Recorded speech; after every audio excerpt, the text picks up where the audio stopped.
నేను చెబుతున్నా, షాలేము రాజా నన్ను వెంబడించేవాళ్ళు చచ్చుదద్దమ్మలే ఉండటానికి లేదో. నా ఒక్కడి స్వరమే కాదు, నా బిడ్డల గళాలన్నీ లేవాలి యేసు నామములో. నా బిడ్డల గొంతుకలన్నీ లేవాలి యేసు నామములో. నా బిడ్డలు ఆర్డినరీగా ఉండేవాళ్ళై ఉండకూడదు. నా బిడ్డలు వాక్యాన్ని ధ్యానించే వాళ్ళై, సత్యం పక్షంగా ధ్వజమెత్తే వాళ్ళై ఉండాలి. ఆత్మలు నశించిపోతుంటే చూస్తా ఊరుకోకూడదు. అంతేకాదు, సత్య దూరమైనటువంటి, సత్యభ్రష్టమైనటువంటి బోధలకు జరుగుతుంటే తల వంచి ఊరుకోకూడదు, లోబడకూడదు. రేపు అడుగుతాడు లెక్క.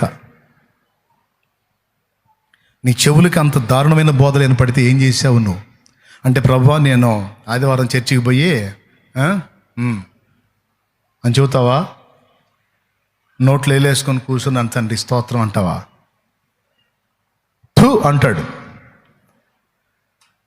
ఒకప్పుడు సత్యం తెలియక అజ్ఞానంలో బతికాం, సత్యం తెలుసుకొని సత్యంలోకి వచ్చాం, ప్రభువులోకి వచ్చినాక సంఘంలో రకరకాల బోధలు ఉన్నాయని అర్థమైంది. వాటిని ఎదిరించాలి, సత్యం కొరకు రోషంగా ఉండాలి, ప్రభువు కొరకు భారం కలిగి ఉండాలి.